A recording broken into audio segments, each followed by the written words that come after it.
11h passées de 8 minutes dans ce studio de la 97.2. Vous avez compris, vous êtes dans votre émission Grand Débat. D'ailleurs, le troisième numéro au compte de cette semaine. Parce que nous sommes mercredi 22 juin 2022. Vous nous pratiquez ici à la un peu partout à travers la région. Merci pour votre fidélité. Et de même du côté de Zérékoré sur les maisons CFM, Conakry sur Fortengoleng, à Mamou sur GPPFM Mamou, mais également à Dakar sur Folie Media, mais aussi à l'international sur le www.gppguinée.com et c'est CCG Comptoir Commercial Général qui nous accompagne. Et vous aussi, continuez à nous écrire sur le 622 40 61 60 rapidement. Hamira Conakry na honorable Selou Balde waye makodo gosi iwre non arten hamirente len sengo salam bande ka wayten den do dugol e musibbe me wontirambe e den nokure kambe tigi kambe webitan tan e mana don ko woni e fejude e mana ka humpiti de wonne maka sayum fi do jammaji di hino sasina e nokure de buy e modun dogi anda haka hamiri e wobbe gono hollirte non ukka mama dum ukkike ka Bouroré. Kono doydun taw Moustapha Bachir Diallo, nous avons écouté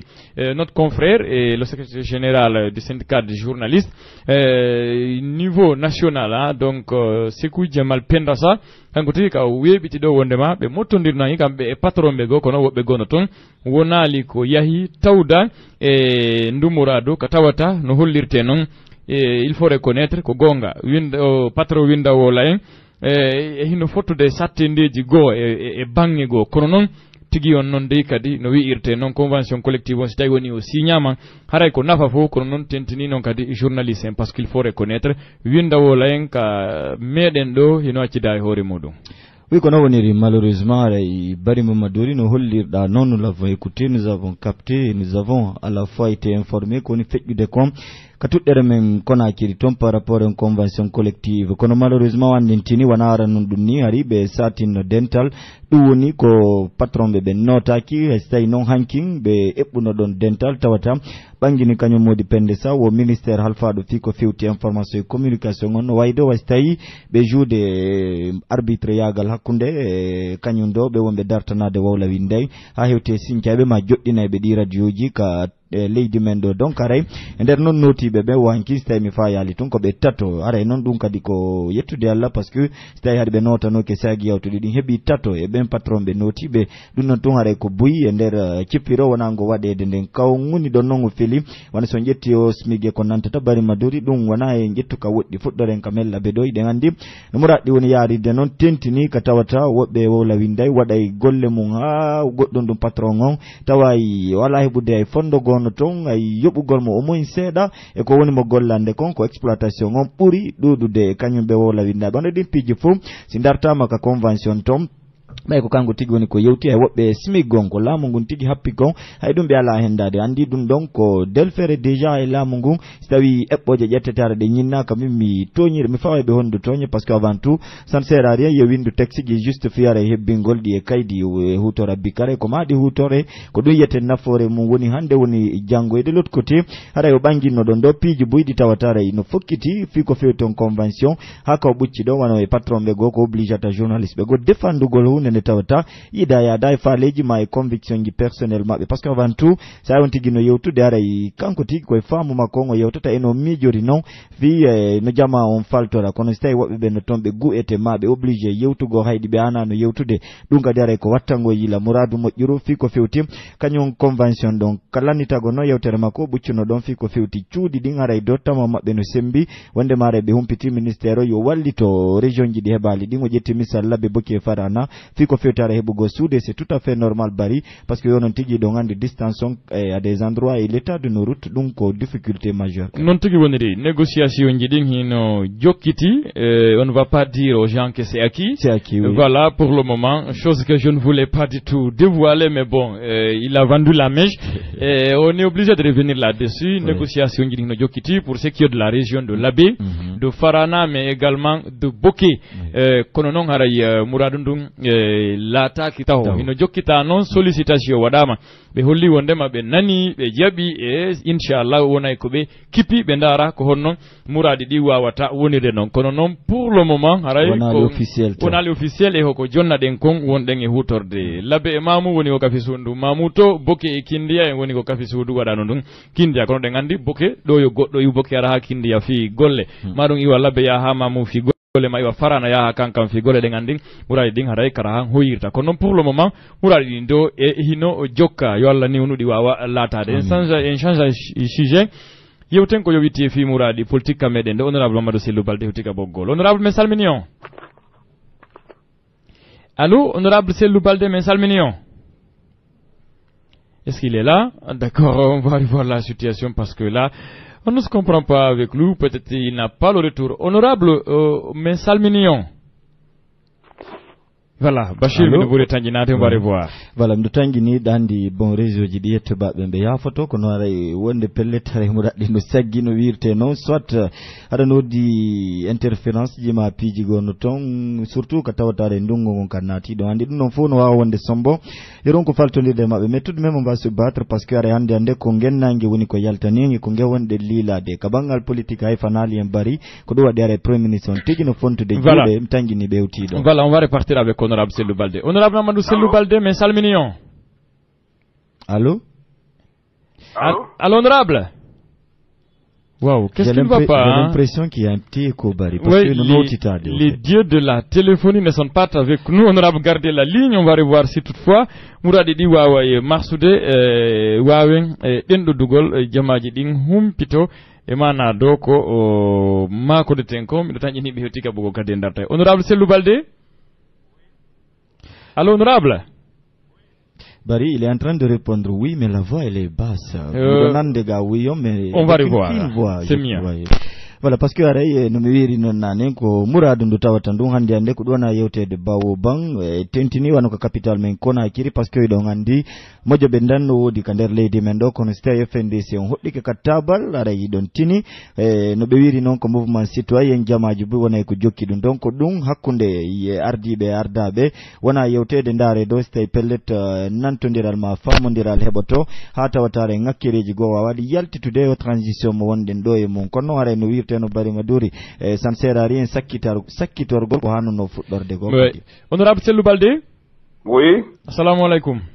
Alaikum salam. O tanjini hari réseau ji din bon nyanne be ngari no jogi di ko tele do to. D'accord. Non, pas yette ba be yette jallo be il faut le rappeler aussi.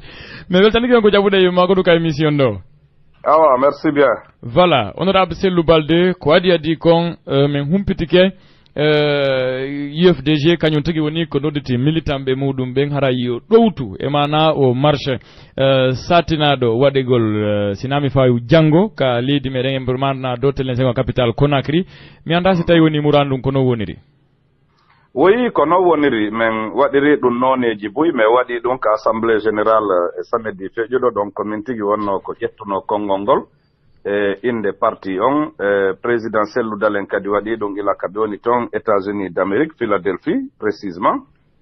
haray responsable buy kadi wadi donc à travers des interviews di be wadani site d'information ma dulle radio privé et télévision ji wonde kander leydi menga. Nam, d'accord, ko dum holli wondema si men fami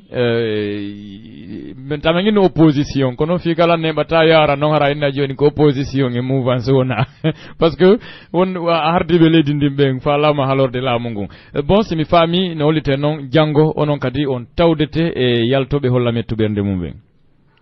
Kono woniri haray si tawi ko saati kon tultali ɓayi hiɗon humpiti wondema haray négociation ji buyno dogude ɗe balɗe ɗo ha premier ministre on tigi ƴetti konngol woodi konnguɗi kendeji ɗi o holli hay si tawi noon ko konnguɗi hiɗen andi lagine ɗo konnguɗi no wawa hullede hara hay hunde ala e nder majji hara holluɓe ɗi ɓen koɓe towi dardia o e laamu hara ɓe teddinta konnguɗi maɓɓe ɗin ɓe teddinta hoore maɓɓe ɓe tamƴino ko jama lagine on ɓe woni e faljinde. Donc ɗum kadi harayno ton harayno yowtede meɗen humpiti wondema ka ñalorma ɗo FNDC o yiiday e inneteɓe sageɓe ɓen ka leydi ɗo ma ɗulle représentant ɓe sageɓe ɓen woday koɓe yowtidi min humpitike ɓe yiidi e gouvernement yiidi e CNRD donc haray meɗen heeɗi FNDC on si tawi ɓe holli men haray no laati haray fellite wondema no laati menen meɗen hebli moƴƴa si tawi kadi ɓe holli men haray tippude e konnguɗi yowtaɗi ɗin e ko jamaji buy yolliti haray gouvernement on e CNRD on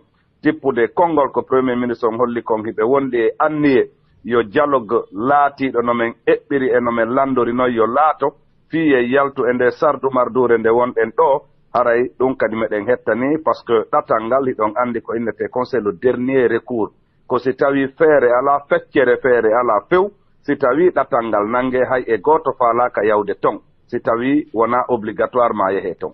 Voilà, monsieur Sellou Balde jurol goto ngol tigi areme on pitike ka bimbi talata do si feƴƴe Mamed Beya Vogi ko ministre alfinado fikkoɗo le missidaji ɗin kadi woni ko waɗani leader ɓe coalition politique ji ɗin ɓata kuro toriɓe do tawdegol tintidala singal waɗude ñande juma no gayi nayyi lewru juin 2022 10h mi anda taw on non sengo kanat ton so tawi on hendike ɗum ɓata kuru e kon ɗum woni ko honno yirɗon ɗum. Ko non woniri haray talemma ɗon ɓatakuru ndun hewti ka ANAD adressé au président de l'ANAD. Oui. Donc haray meɗen mari joni tummodiral ka conseil politique UFDG ko ɗon men taskoto men yewtidana ko hon ɗum wonata position parti on et puis konko holla ɗon. Oui. D'accord, honorable Sellou Balde. Si feƴƴi ɗon ko tawata kon premier ministre on tigi arten fi kala mo fuɗɗike ɓuccude ɗananen ɓawto ko ɓe waɗi ko ɗum woni lewru ka intérieur du pays wodi ɓe hewti ɓe waɗi ko non seulement compte rendu ɓe waɗi conférence de presse ka ɓe yewti ha kamɓe tigi ɓe fontani on juuɗe o witi e fi haray dialogue yo tummonire yewte ɗe gandina hande fuɗɗi ɗon dukkude ngerma fi ndun muradu ɗon enen tañƴinare moɗon ɗum ɗo na fi tun no ɓe buumira gite yimɓe ɓen e mana ɓe wawa déroulude calendrier maɓɓe on hara déjà ko jamaji ɗin faala wadde kon e mana do yaltugol holla mettu ɓernde mo waɗali. Non monsieur ɓari ɗo metta fi pular no wi wo mo feni jombi hiray si Allah jaɓi lawongol sottata lagine sottata FNDC yata fi ɗum menen UFDG parti jeddiɗɗi meɗen ɗo si tawi woni ɓe holli wondema ɓe torike sasɓe ɓen ɓe impliqué ɓe yewtereji waɗi ha ɗum ɗo dirtinama ɓay dirtinte wona na dey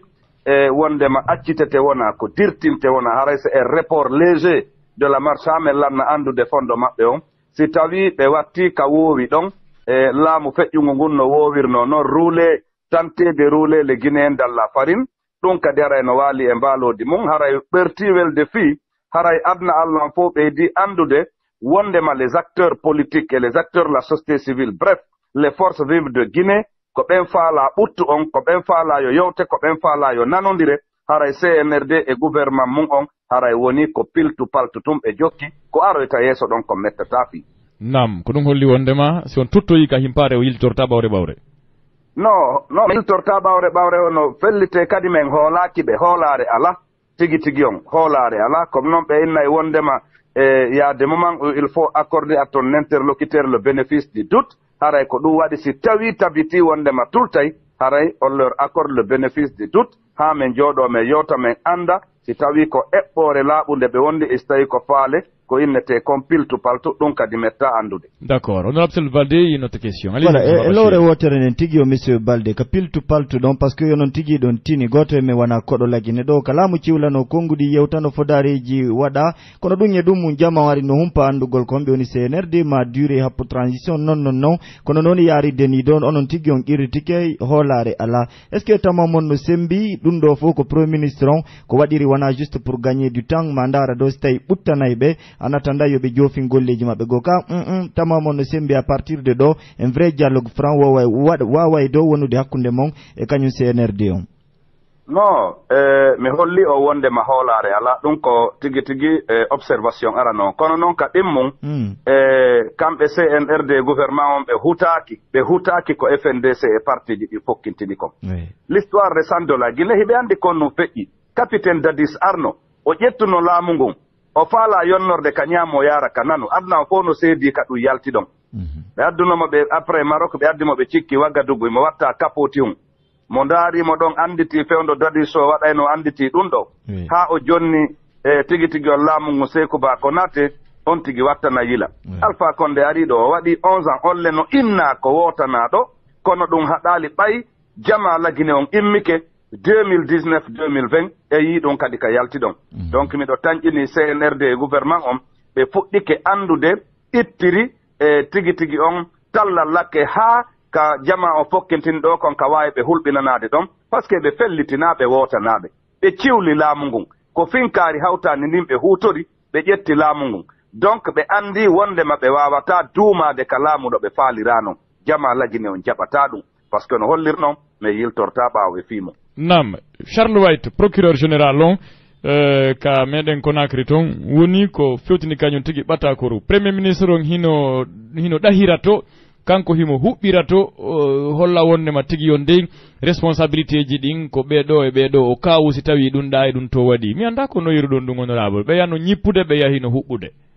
Non ko rôle mo Sidi Souleymane Ndiaye wonno juude ɓawɗo on seeɗa ko on kan kadi o faala juude haray he miɗo tamƴini ko wodani procureur jo faalanaɗo leydi mum ndin ɓuttu faalaɗo e saria ñiiɓu tabita ko tambitagol o CNRD on ɓay ɓe wi'uno en ko justice o wonata busolon no ɓe waɗiɗa transition on ɓe feƴƴa surtout en nom de droit comme lui ina yaltingol kambaji winda wallina men en noon meɗen ndaara ɗum ko gerto ndaarata lanɗan men tefata fii ɗum men ndaarata ɗum par ce que koye droit amen men woni le droit de manifester est reconnu aussi bien par les lois nationales que les lois supranationales notamment la charte reconnaît le droit de manifester les libertés individuelles et collectives sont reconnues par la charte de la transition donc aray meɗen andi o faala tun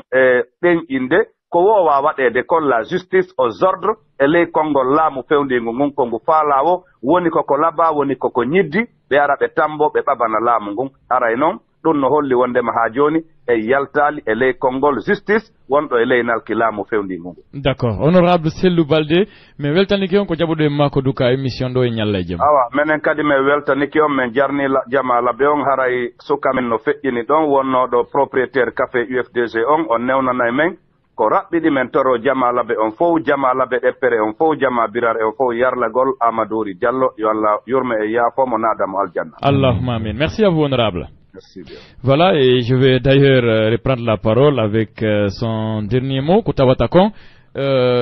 Monsieur Amadouri Diallo, il faut reconnaître, c'est un ami intime à moi, Moustapha Bachir, Katawata. Min tigi meɗen huwondirno Mouradou Hesserou ko randayno lan service moƴƴa nebale ko min wayri makoɗude fi piiji buy kanko tigi ka tawatari mo tambiti Mouradou Hesserou hande ladial makko woni ko huuɓi kono noon ko non kadi araye yo Allah fewnu en yafomo il n'est pas le seul d'ailleurs hein. Voilà un voisin à nous aussi donc ko tokkemo Mouktar que tout le monde connaît wonoɗo ka gouverneur aɗo ka finance hangadi hecciti hankinge dimanche woni ko mi wayrindiri e 14h bimbi muɗum voilà mi yetta wonde ma ray ladial makko woni ko huuɓi e ɓawto ɗum ɗon e nandirɗen noon ko to mumini boleya monsieur Ablaye aussi hein voilà PA son nam kankadi de tawde ɗe gandi ɗen huwondirno e nange makko moƴƴa kono bon en fof ko ɗum ɗo woni ko habbi ɗen yo Allah fewnu e yaafoɓe yaafo en si ƴettita en amina ya Allah. Donc ara bari Madouri so ñiwi nder lowre ɗon on a écouté monsieur Sellou Baldé fi ko fewti aray no tenirɗo noon muraadi fewndi ɗiɗi aray kamɓe tigi nini aray yewtereji ɗin no jaali toon par ce que ɓanginani en ɗo wondema ɗo ɓe tintiday ka ɓaawo bimbi ɗo mana ka fana ɗo fiyara ndarugo so tawi ɓe waway jabade ndum ɓatakuru ndu hewtiniɓe kañum ministre on ha ɗo ɓe ndara ko no ɓe accodi piiji ɗin kono de l'autre côté wanno no andintinirɗamo noon c'est un peu compliqué bari Madouri yo taw hara premier ministre on sengo mum to no tantude pay ko non wolorta himo tantude heɓugol un peu une carte d'apaisement entre ɓen jokkuɓe muraɗi politique e laamu ngun mais tawi procureur on kadi modi Charles Ray to wi to wondema ɓay e humpitike mo yewta fi mana attroupement illégal ko nantatama piiji gono ton ma waɗugol ɗo piiji ara yanana ka ɗum ɗo mi tanguinaki bari Madouri wawa concilier les positions parce que so tawi a yewtidete ko foti kon ko a yiggoto piiji gono ton watta on fof ka tabal ɗon weeɓi ton faltodiron seɗon ɗon ha ɗo sendodiron guuɓe condi kono so tawi ko yaɗannin to yawɓira to ɗon kadi ça va être beaucoup compliqué e ɗum noon ka tawata so daari wano timing on hande nous sommes le 22 e ko sayji seeɗa heddi ɗo e kañum on mettu ɓernde mo satini ɗo FNDC on yo waɗe donc miɗo tangguini c'est pas le moment selon moi weeɓitugo piiji gono ton ha ɓurta kadi ƴurinde ɓerɗe ɓen sukaɓe ɗon par ce que iɗon andi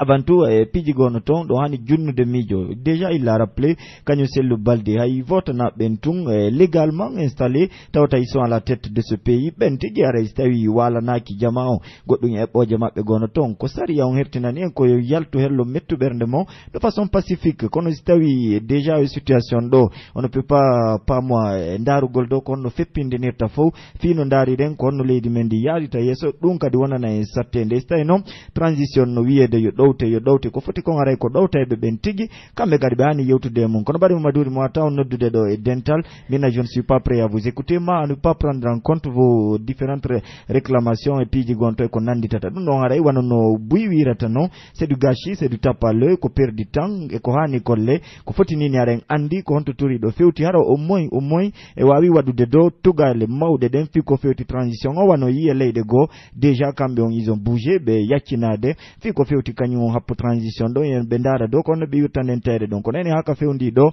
opposition on no landitino goɗɗum hay so tawina opposition en tant que teme ɓe landiti andugol piiji danno toon wano élément ɓe CNRD ma ɓe yewtide fi ko fewti happo transition on piiji dandan dan no toon kono so tawi ha joni gonga no ɓe wirta noon pottaki hiɓɓi bari Maduri woɓɓe no toon mbiɓe ŋunnude woɓɓe leader ɓe wuri no sakkindade fi ko fewti ara ɓe wawete martinede e kañum course présidentielle hasiɗo waɗu dew saji aro yayɗi wandi ɗum ɗon fof wona ko tawata wawa wallitade kañum ardiɓe ɓe ndon no ɓe waɗira programme no ɓe eɓɓiri noon par ce que a nani a golli a waɗi ɗe golle ɗo ma otoje yilike ko so tawi no ɓutti ko so tawi metto ɓerde ala ka hollede yaadu no yo hewtu ɗon ko foti kon koye ɓe ndaaru dow ko honno ɓe appaisirta tension jiɗi jamma on fof arta ka hanni ɗon faltodire par ce que iwata selli ko gonga bari maduɗen fof koye guinéen so tawi noon leydi no yewtede ko hawtandi ko foti kadi nde konngudi no weɓite ma eɓɓoje koye hawtide une décision collégiale ƴette pour le bénéfice des Guinéens et de la Guinée non tigi woniri Moustapha Bachir Diallo en wayla e sujet yewten ko yowiti e fi ko humpiteken e mana do hino feƴƴude telen sengo salambande to ka tawata ka sayon fewndi ɗo jamaji ɗen e hino guƴina buy e maɓɓe hino ɗaɓɓitede kono noon ɗo e ɗum taho buy windani en oui kono woni bari Madour ka 622 40 61 ara oɗo no wi ɗo salut l'équipe de GPP FM c'est Ram Kohli le peuple de Radio Saré vraiment ce qui se passe en Guinée c'est dommage tout de même elle dit que l'écoute est très favorable à Popo Dara et merci à vous okadi ara no wi ɗo bonjour c'est lui Thierno Laliyaɓe Popo Dara qui nous souhaite une bonne journée ara okadi no wi ɗo ko kanko Sadio Gila Daka sans sikin no satti ko ɗo woni ko hewtini en ɗo ara o weltanama ono wonɓe men jentorde ka werdeji Daka ton o kadi ara no wi ɗo bonjour koto Bari Bachir signé par SD Dindara o kadi ara no wi ɗo koto Bari parlez-nous affaire de carburant certains villages ont commencé à vendre un peu cher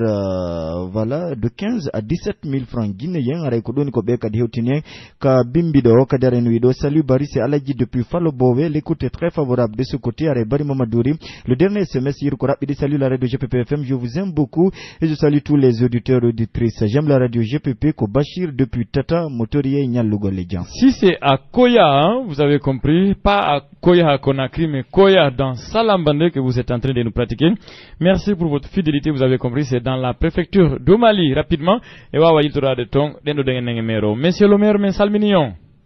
yo min salminike monsieur Bari tana ton monsieur Basiru ɓe nguru ndeng min salmitike nala toon alhamdulillah anditinen kono magate ɗon min ko Ibrahima Sori Diallo minnete kono woni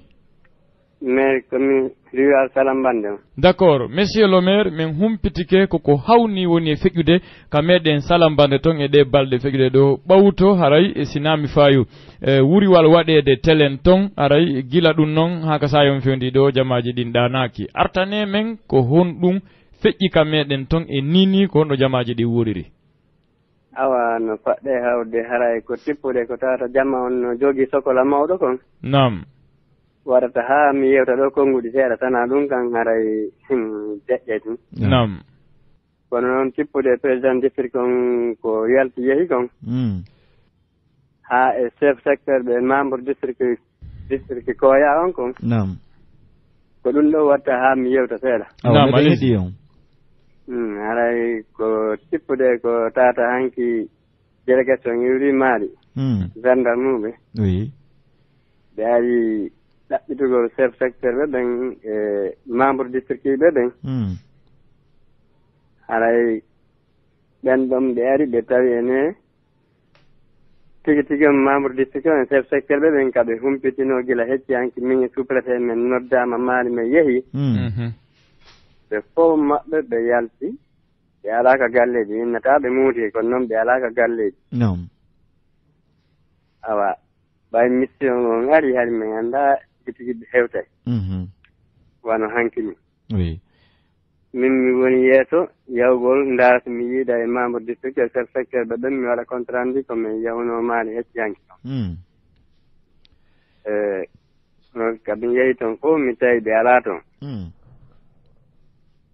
tippude ɗum heccanki directeur préfectoral de l' environnement on o innimi si tawi ɓe ari ɓe yiyaali ɓeeɗa membre ɓe haray ko min raɗiiɓe nam haray ko min ɓe nanngata ɓe watta e place maɓɓe on monsieur le maire nam jamaji ɗin annda ko fii honɗum waɗi si tawi woni ɓen ɗon e hino ɗaɓɓiteede artane en ko honɗum waɗi taho haa si tawi woni tedda paɗe en naɓa toon fii ko ɗaɓɓita ɓee ɗo ko honɗum feƴƴi ka meɗen koya toon wala ko tippude ko wañango waɗi to yimɓe tato hawra e mum ɓe gaañi ɗiɗo ɓe selli gooto no ñawndede e mana si mi faami ko Samba Sakko waɗi e mana ko inta kon wuriwal woni ko waɗi ka meɗen toon jamaji ɗin ko mottodirta kon raɗo kulle ɗen mottodiroyade nokku gotum fella andi minen ga kulle burure ɗen wano baaɗi ni ha gooki ɗi aray tampinde remuruji ɗin nam wattu noon ka ɗum ɗon waɗi haata gookiji ɗin aray nanga wano ɓe kecci ka binde kowle kon ɓe hawti tawi kamɓe koɗoli hawtuɓe ɗon ɓen ɓe inna yoɓe waɗa sammo ɓe raɗoli nam ko tippude ɗum ɓe tummodiri haa ɓe waɗi ngo waaño ɓe hawre yimɓe tata e mana ɓay waaño ngo waɗi finalement fella e ɓawto fellede noon kure ɗen hawri e woɓɓe goo hawre e woɓɓe goo nam woodi noon ɓe lajjal mum huuɓi e ɓen hawraɓe ɗon hay gooto maya ɗon ɗo ɗiɗo ɓen ɓe ñawndama ɓe ndicci oya kañum kadi no ka labtani mo ñawndede d' accord ɓay ɗon ɗum ɗon feƴƴi joni ko on sumatin woni ko noddita ɗon maali sabu ko ɓeya fella kon ka ko sabu ko tawata kon haray kulle ɗen jokkama ko honɗum ɓe noddiri o maali fiyonno ko sabu wuywa wona ko yagiɗa waɗe goo kon nam sabu ko kulle ɗe wara kon ko ɗum ɓe holli nam minen noon kulle ɗen ko gonga tigi fellama seeɗa kono ka tawno ɓen ɗon fayde hawrama e mum nam jama on e kulle ɗen fof ko noon saakori nam ɓe wowli ɗon montan kulle buy ko wara kono ɗum ɗon mi tawi ko ala tigi tigi on ko yewtere nden ɗuɗɗina wona kuugal ngal ok monsieur le maire nam e nder ɗen kulle ɗe wonde yewtude fimum ɗon no woni toon kulle ɗe tawata laamu ngun no eɓɓiti sariyaji hewiɗe hara ko ɗen wawa hawrede mum toon on minen ɗa ko minen wani on ko kulaji ɗin kañum e kedoji ɗin e gooke woni ko jama on woni fellude ɓe ni noon gooke no tawa e ko hiwa kon protégé a ɗum ɗin ɗon haray sino fella toon seeɗa d' accord joni noon ɓay ɗum ɗo waɗi ɓe nodditi on maali onon maire on e sous préfet ko hombo nodditi on maali ko adi adi on taw minen e ligue islamique on e commune on mi yawno intervenant ngol naɓanoɓe maali ɓen ara noon donc hari woɓɓe nanngama hay woɓɓe nanngama kono ɓen nanngaɓene ko musidɓe fellaɓe ɓe wona wasi tawi ko felluɓe ɓe nam eyi komɓe wonno sabu ɓen ɗon nannga ko gendarme uji amen on gendarme uji mon on woni sabu ha ɓen ɗon nannga sabu fi hon ɗum fi ko ɓe fellidiri kon information on ko ɗum ko wañugo wattata e walaga nam bon tawi ko sous préfet amen woni ga ɓay président district on noddilan haalaniran nam mi noddi sous préfet mi haalanimo ko soorijo nam on tuma o ƴetti en charge en tant que kankadi ko militaire jo on ni waɗa place joni o occupe fi gañaɓe ɓe mbay gendarme uji on alaga nam bon ɓayno woni gendarme uji on arti e nder jemma on ko kanko noddi ka préfecture maɗe o inni ɓe addu piko po wonde yimɓe gañama nam o rewrali e sous préfet on par ce que ɓay weeti o ari o yiidi e sous préfet on sous préfet landikemo ko honto wonno o inni o harimo ɗo nam kadi o mettinani sous préfet on nam ko ɗon en law waɗi gila ɗon noon joni ko foto ko wondi kon ko ɗum ɗon o fayi men menen jama salam bande o nam par ce que si tawno himo ɗon o yahayno waɗa enquête o andaki tan ko homɓe woni felluɓe ɓeeɗoɓe nam o liyende ɗum ɗon noon joni e wonti e hoore amen o haalani environnement o haalani gendarmerie en wonti arti e salam bande fof joni seeɗa yimɓe fof noon ɓe dogi min faami monsieur le maire nam ndumburadu taw andintinen konde tumandu waɗi exactement ko lundi ka ko dimanche ka samedi ko mardi le 1er juin 2022 ko dañande waño ngo waɗi awa nini ka wonde yewtude ɗo ko wano adadu jamaji mon jelu heñña e jogi hewtina maali no hanki on ko ɓe ɗiɗo mi humpiti ko ɓe naɓi maali awa min humpitike noon kadi woodi wano e citoyen ɓe hay responsable ton e ñinnata hiɓe waɗi teppere ɓe dogi kono on wawi dow so tawi ɓe alaka nokkure men salambalde ton ko no wayi ko on ɗo wari ɓen ɗon no sibla fi ariteede ko commune hara waɗi weltindare ha waño ngo waɗi donc onon tigi ɗo linta e on loo ɗon na onon tigi ɗo linta e ɓen siblaɓe ɗon onon maire on contande min noon mi ka district koya nini d' accord par ce que miɗo wondi ande jama an o d' accord monsieur le maire nam ɓay o yahi maali ko hombo yiidoyno ɗon ton ɓay ko fewndo ko convoca ɗon ara noon ɗum koga gendarmerie mais yewno ɗum ɗon hari ko intervenant ko naɓaɓe ton min nam ɗimmun ɗum e tammun ɗum ko préfet on mi yiiɗi d' accord préfet o ɓay o yahi environnement on voilà ɓay o yahi o yiddi préfet o yalfinaɓe undari ndin ko honɗum yewtuduno ɗon ɗon onon e maɓɓe mais yewtuno ɗo ɓe hollinen menen commune on min waɗi ellam min tori yaafuya kañum kadi e inde population on bonnere nde min waɗi nde haray ko woni weltindade ha ɓe waɗi ɓuuri wa ɓe hollitade min ko nam on ɓe inni haray min diwi sariya min wari kulle ɗe hanaka warede nam min inni min jaɓi kono yoɓe yaafana min haray ko fayere waɗi ɗum ɗon wattata ɓay mi yiya kadi document hari fiiwata waño waɗi e nder ka commune ga gila min ari ko ɗum ɗon haray min falji min toriɓe yaafoye nam ko noon ɓe inni haray ko kulle ɗe wara ko ɓe waɗa e amande ɓe waɗanno noon amande mo jelu ko 45 millions 45 millions on yoɓi ɗin ko yoɓugol ɗum ɗo gon addi noon nde sattede ɗo ɓay menen commune on mi yewno min yewtude jama on tawi ɓe faala min dartade wuri mi yewtiɓe fii ɓe faamu ha min nawdiri wonde ɓe yoɓayde bon ko e nder ɗum noon président district on dogi ila ɗon jama on fof saltiɗo inni ɓay président district on dogi kamɓe kadi ɓe ittataɗi ala kam mi rewani menen commune on e sous préfet foof sous préfet vraiment e noddema jarnumo ko aaden kelɗuɗo wakkiliɗo kañum kadi mo yiɗa jama on heɓa fitina d' accord ko golle makko woni wadde monsieur le maire nam ene ko justice on inni yo yoɓu amande 45 millions ka ko préfet on holli on ɗum ko environnement on inni yomin yoɓu 30 millions nam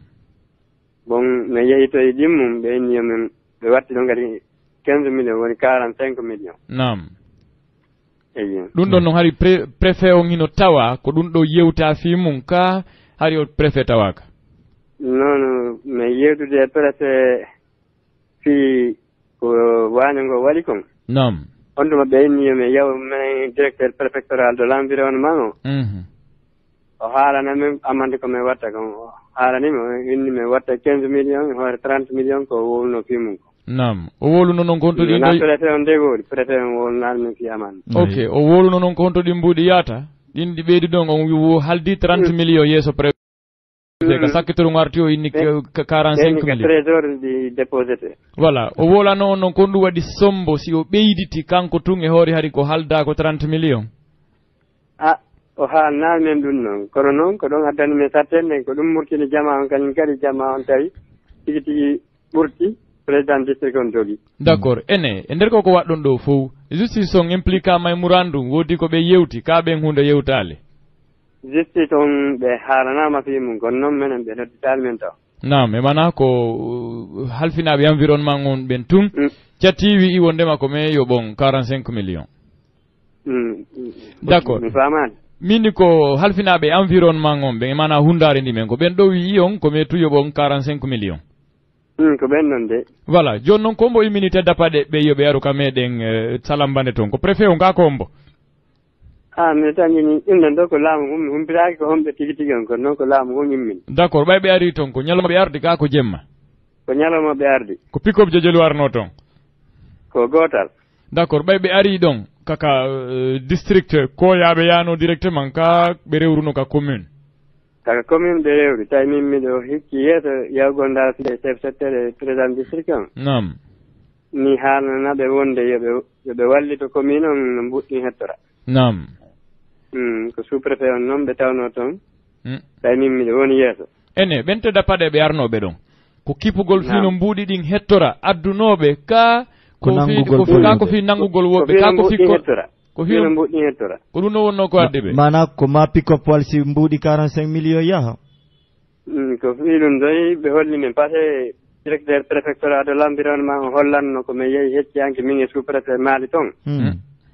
o inni si mbuɗɗin ari ɓe ni min ko mi won toon ha tuma mbuɗɗin hetti si tawi mi arti wonmi ko min rato yimɓe jaka noon tawi ko mi yaata toon déjà chef secteur e membre district tawi ɓe humpitike min noddama ɓe fof maɓɓe ɓe yalti ka maɓɓe nam e mana halfinaɗo environnement o wii ko yo jogue ono maali toon hara gartali salambande hande mbuɗɗin timmi wo hino wonnila si tawi woni mi ari si tawi ɓeeɗa yiyaka ko min naɓete ko ɗum hade tongori ka district ko yaga taw d'accord mais humpitike tigi noon kadi hay woɓɓe hari holli toon au lieu de on 45 millions hayno ɓuuri ɗum par ce que min nani fi 60 millions no yewte toon mi anda si ɗon humpiti fimo ɗum ɗon mi humpitaki min ko fi 45 millions omi humpiti d'accord fewndo ko tedda paɗe ɓe ngari fi arangol mbuuɗi ɗin ɓe nanguno ɓe naɓori ka ɓe nangano goto ɓe naɓori ɓe nangi ɗiɗo ɓe naɓori jeeyaɓe ka district koya toon kono wona membre ɓe ɓen ok ɓemɓe ɓe nangi ɗon ko honɗum ɓe nangirani ɓe mi humpitike ɓe ɗiɗo noon ɓe yiwno pinka e junngo maɓɓe pinka wañir ɗum nanu ɗum ɗum min jiidani ko pinka wañir ɗum noon ɓe yiira ka hon ɗum pinka wañir ɗum yo par ce que so inni pinka aray c'est compromis donc simi faami ɓe yawno haka hoɗo toon ɓe goƴini jamaji ɗin jama on sasi yalte ɓe goƴinaali jama on nde ɓe yaadu kamɓe monsieur alimu touré e yaaduno conseiller jogo ɓe majinaali jama on kono noon ɓe heewti ɓe tawi ɓe hunii laawol ɓe yaltini ordre de mission ɓe hunii laawol tuma noon ɓe waɗi golle maɓɓe ɗum d' accord mais humpitike ñon hay tawaɓe ka conseil communal mon toon ti ka sayi on fewndi ɗo haray ko ɗum woni yalti e nokkure nde ma suuɗike mi anndi ɓay innama haray mo wiitama haray on tigi hulayreede surtout minen ka amen ga on tigi hulay nangeede soke on donc kono min gila ɗo ni min woni engagé ɓay ko fi jama on tigi jooɗori nam jesidi haysi ɓe nangelan ko ɓe watta mi hosi lawnje mi hota hannde d' accord e mana conseil communal on woɓɓe goo dogi kono ka district ji to kadi président district on chef secteur ɓe ɓen e jam tawaɓe population on to woɓɓe kadi dogi e nokkuure nden ɓe dogi ɗum noon ko no woni no sellike ene monsieur le maire ko onon ka yawɗon toon ni ko sabu ko goƴƴina ɗon kon onon kadi naɓi on toon on pottiti seeɗa ka ko honɗum naɓi on toon ko noon woniri donc somi faami onon kadi on tawa e doguɓe ɓen miɗo ka district koyaga nam ko naɓi on toon haray ko fiita ɓe nangu o non ko ande jama on mi wondi siko sago an si tawi jama on nanguiɗa ko minen fof nanguiɗa nam ande ko fi jama salambanden fof d' accord jonno mura ɗin ko honno miiji ɗon jettidirgol ɗum ɗo joni ko mbeɗa yiiɗi yo laamu ngu ara min tummonira salambande ga nam moko baaɓe jama salambande o fof min yewta min anda ko ɗo nam awa monsieur le maire la ɗum no yiyo ɓe armi ɓe tawa min gaaƴe maali min yeeyi ya min ronki joni ɓe tawa jama on kañum kadi woota ko jama on holli e autorité o woni ko min tori monsieur le maire nam onon tigi e konnguɗi mon ɗin so tawi mi faayali wacca kiara o wi ɗo wondema dore jama on ko ƴurini ɓerɗe maɓɓe seeɗa ko tawdi aray no gasa mbuuɗi ko ɓe wiya ko yoɓe ittuno to wani ɓe so ndomuradu yaari ni ɓayti aray ko sariya on ardorte est ce que aray e wimo wona sariya on justice on surtout hanono ɗendudude e mon andina wondema dow jamaji no ka mon to waɗuɗi sifa ɗe bonnere ɗo inna felli kulle ɗe hanaka fellede rewre sariya on idi yon rewɗon hakkude bureau mir nayyi woɓɓe wona ko ƴanti on sifa ɗin million hay si tawi non sariyaji men ɗi hare no herti no eɓɓiti ton kala mo bonni ɗum ɗo kono yon ɗum o waɗete mi anda ko laawol hongol onon ɓurani on joni minen ko min yiɗi ara ko tigi tigi on ko disti toon aray rew laawol mum no haaniri noon kañum kadi tigi tigi kono meɗen tori yaafuye on ɗum waɗi sifaɗe golle menen ɗon wattata ka men ga ene ko aran nun ɗum ni wuriwal no wadde toon min doy ko ɗum koye ngal ɗo mi humpiti par ce que min intéressake fi wuriwal humpitaki ɗuuɗa wadde dey ga on ɗuuɗa wadde ittan ko ɗum ɗo mi humpiti d' accord min humpitike noon onon tigi haray dey fi kala o inni hiɗo wondi e jamaji mon ɗin to kono noon onon tigi nini hiɗon ɗaɓɓitede wa juldandu ko no woni ɓe anda noon ko to wonɗon si ɓe hari ɓe yahana on toon awa asi ɓe andi miɗo e district on kono ɓe anda ko nokku kawmi woni ɗon ok kono simi faami onon tigi nini on andi hiɗo ɗaɓɓitede mi andi ɗum noon nini no laaɓani on pos o yaltita e tumɓe hen ñawge jogue ɓe naɓa no sikki ɗum voilà ko ɗum weeɓiti wondema har hiɗo woni ka serata ho fi andugol ko nomuraɗ ɗi woni e yaarude fi kala on suuɗaki kono woniri ok sous préfet on noon Salambalde toon himo jam hay bimbiɗo men noddidiri mo ka nokku men ɗon ka kan kadi peut être laamu ngu waranno landade mo piiji goo na kan kadi moye jang mo ka nokku men toon ka ɓe himo jang himo ka nokkure ɗum himo anan jama Salambalde siko sago makko kanko population mum tigi tigi heɓata sifande sattede ko heɓi ɗo d' accord awa monsieur le maire nini lamɓe ɓen no heɗiti o maire ɓe ɗimmoɓe mon hedditiɓe ɓen préfet mali on c'est sur lui même kono responsable ɓen ha gouvernorat on gasale labe ga mi anda kon ɗum marɗon ko yewton ɗo ko raɓɓiɗi ɗo en wayno ay ko min toriɓe ko wallita ko jama Salambalde no ɓe artira ɓe haqqillaji ɗin deeƴa ko settoni ɓe nanga golleji maɓɓe ɓe yafano min haray bonnere ko min bonni ko min watta e ngol laawol nam awa monsieur le maire mi weltanike on e bon courage ko yani wara yo gandina e men ma ko den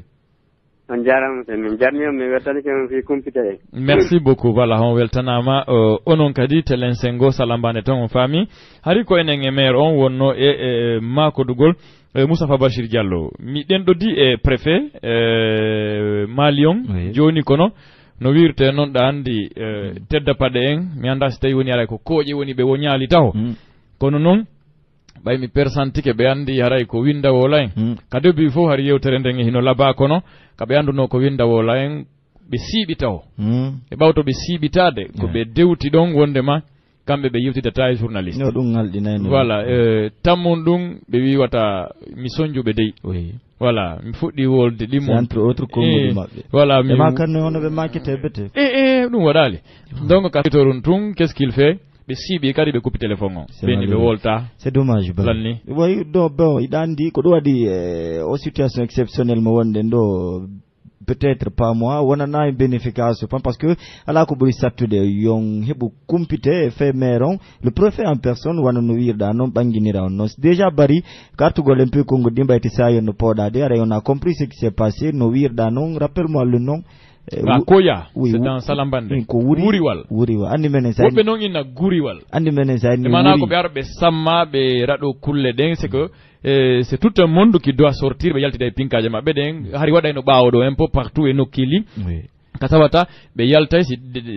ɓe raɗo mo ɓeya iwrato ɓe mana do ɓe hurna boruji ɗin ɓe raɗo ɗin ɗon si ɓe haytini ɓe raɗi ke ɗi yawa ɗi fof ɗi mottodiroya e nokkure ɓe ara ɓe wora ka leydi ɓe fella ɗi dow ɗi futta e tout ça quoi donc hari ko sifa noon wawa e waɗirayno cette fois ci ko ɗum sifa ɗum no woni ko waɗi telen selengo Salambande toon e ko ɗum no woni arayi min ha hande mi assistali fi ko fewti ɗimpiiji kono merci quand même fi ko fewti mon wuriwal donc en humpitike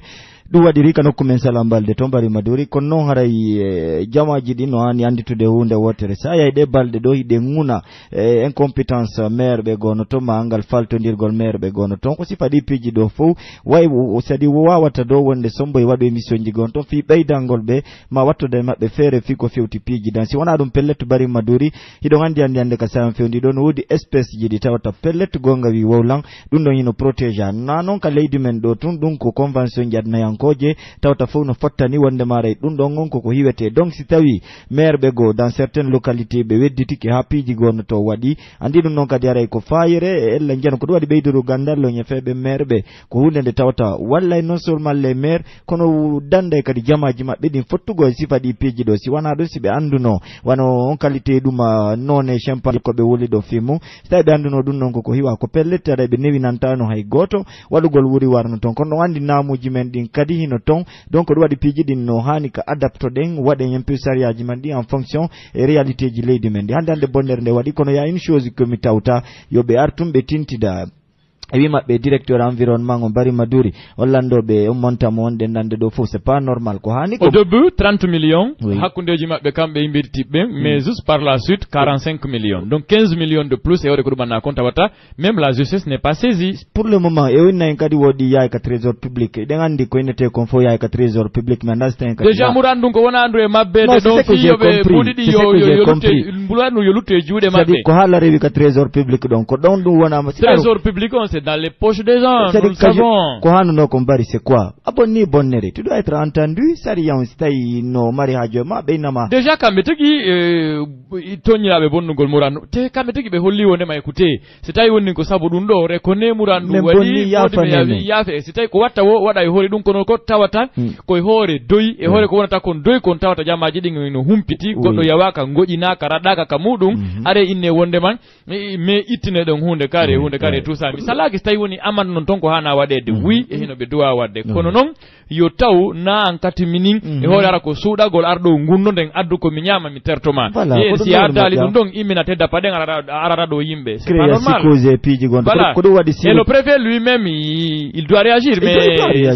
c'est ça le problème il va pas vouloir parce que o jokali lawol hanu gongo ba si o jokkuno lango il serait heureux de nous parler ce matin fi ko fewti on haaju donc kono malheureusement ko sifa dum do minge ministre Mori Konde la fois dernière gouvernorat c'est même madoniri parce que j'ai attiré son attention ko yowiti et rétention d'information tentini ko yowiti et fi administrateur be makko be le ministre voulait me dire que non que c'était pas réel mais wawata yude c'est que c'est ko évidence ko woni wadde fi tapode kanko tigi o tay finalement yo yiltito parce que mo andi ha ka yahano wo mimmi do wonno pre minge makko min podu voilà mino mono pre podugole makko findu murado don o wawata hulbinde goddo kambe on très souvent si wadi pigi tentini si be dans des affaires qui sont louches am nodda ebe tung harabe jettima gagno mabe jettima wa ennemi jo et pourtant voilà c'est ça et pourtant muradi nanon hani wonirde ils sont redevables ande ils sont préfets c'est à dire où ils sont responsables aussi kala ko feji kano kureji mabbe ko mebe landitore be yewta kono non yigol tout wonema parce que vous êtes journaliste moi je ne parlerai pas avec des journalistes pourquoi donner un pouvoir à ou à des personnes comme ça ko do wadi kaledi mendo bari nyande fini weti o den fotu de certains en principe la moto c'est-à-dire qu'on a net do mo tawata créer na un problème do tangini même gouverneur mengon do so landi ke monini Robert Suma on tawai pelletare no di pijay do falta ke mo parce que stai sari yawre na no kanko tigi den tu as vu ndi anyanden c'est Robert Suma qui nous avait appelé voilà hollu gol wondema tigi on mi weltike sabu golle de wadon nem parce que me wawata wonde bawmo et donc je pense que ministre Mori Konde ko wola no administrateur be bento kon le préfet de Mali n'a pas compris ça parce que kanko tigi wola no be do c'est devant nous au gouvernorat ka webitibe batte journaliste be ben sibe batti sibe batta kion plutôt si tay kambe kadi be batti kion jabe receive gol be fi yobe andu kon woni fikide nokureji meden ding kono tay woni ko rejetube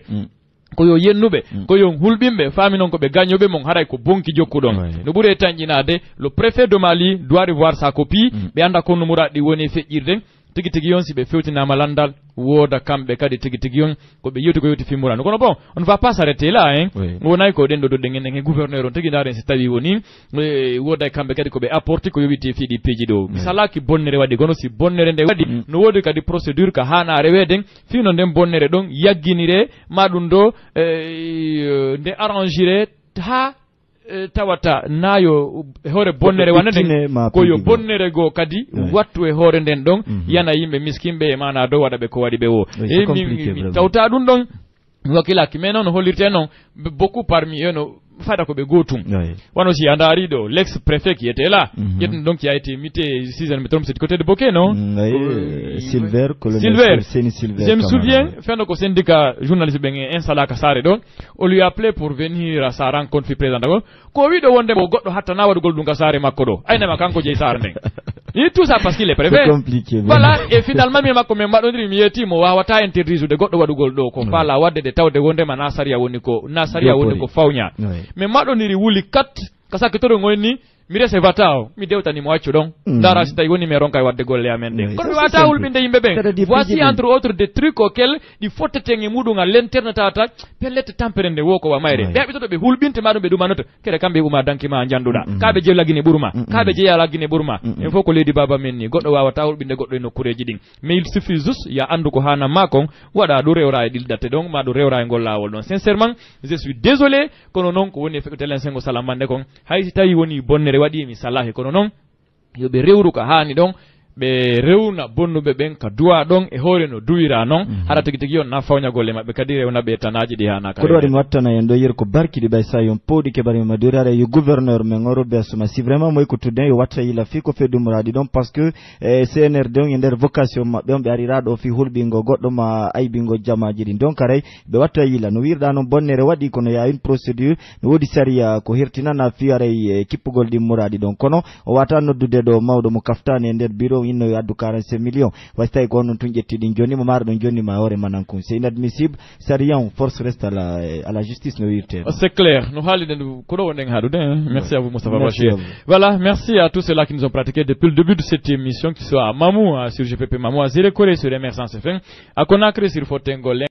à Dakar ou au Sénégal sur Folie Média, ici à la baie sur GPP Labé, vous le savez, et à l'international c'est sur le www.gppguinée.com et c'est CCG comptoir commercial général qui nous a accompagnés dans cette émission et merci à vous de nous avoir écrit et de nous avoir surtout suivis. On se reprend demain Inch'Allah au même fréquence. D'ici là, prenez bien soin de vous en compagnie de nos programmes. À la prochaine.